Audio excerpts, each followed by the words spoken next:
AG ನ್ಯೂಸ್ಗೆ ಸ್ವಾಗತ.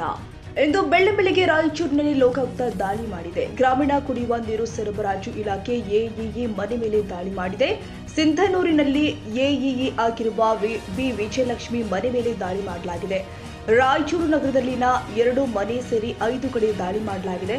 ರಾಯಚೂರು, ಕೊಪ್ಪಳ, ಬಳ್ಳಾರಿ 3 ಜಿಲ್ಲೆಯ 5 ತಂಡಗಳಿಂದ ದಾಳಿ ಮಾಡಲಾಗಿದೆ. ಆದಾಯಕ್ಕಿಂತ ಅಧಿಕ ಆಸ್ತಿ ಆರೋಪ ಹಿನ್ನೆಲೆ ದಾಳಿ ಮಾಡಲಾಗಿದೆ.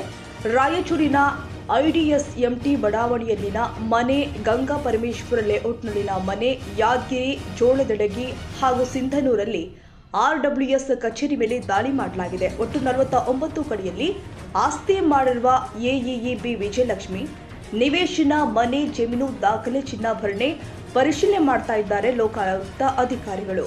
ರಾಯಚೂರು ಲೋಕಾಯುಕ್ತ ಎಸ್ಪಿ ಸತೀಶ್ ಚಿಟಗುಬ್ಬಿ ಮಾರ್ಗದರ್ಶನದಲ್ಲಿ ಅಧಿಕಾರಿಗಳು ದಾಳಿ ಮಾಡಿ ಪರಿಶೀಲನೆ ಮಾಡ್ತಿದ್ದಾರೆ. ಮಲ್ಲರೆಡ್ಡಪ್ಪ, ಹೆಚ್ ದೊಡ್ಡಮನಿ, ಎಜಿ ನ್ಯೂಸ್.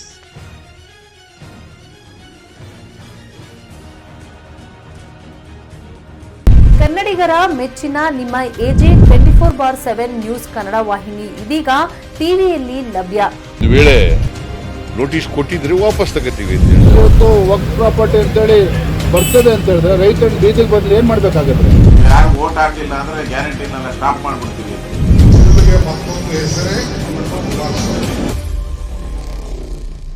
ಕರ್ನಾಟಕ ಮತ್ತು ದೇಶ ವಿದೇಶ 360 ಡಿಗ್ರಿ ಸುದ್ದಿ ಹಾಗೂ ಉತ್ತರ ಕರ್ನಾಟಕ, ಬೆಳಗಾವಿ, ಬಾಗಲಕೋಟೆ, ಧಾರವಾಡ, ಹಾವೇರಿ, ಗದಗ, ಬಿಜಾಪುರ ಜಿಲ್ಲೆಯ ಕ್ಷಣ ಕ್ಷಣದ ವಿವರವನ್ನ ಪಡೆಯುವುದಕ್ಕೆ ಎಜೆ 24/7 ನ್ಯೂಸ್ ಕನ್ನಡ ವಾಹಿನಿಯನ್ನ ಲೈಕ್ ಮಾಡಿ, ವಿಡಿಯೋಗಳನ್ನ ಶೇರ್ ಮಾಡಿ, ಕಮೆಂಟ್ ಮಾಡುವ ಮೂಲಕ ನಮ್ಮ ವಾಹಿನಿಗೆ ಸಹಕಾರ ನೀಡಿ ಮತ್ತು ಚಾನೆಲ್ ಅನ್ನ ಸಬ್ಸ್ಕ್ರೈಬ್ ಮಾಡಿ. ಧನ್ಯವಾದಗಳು.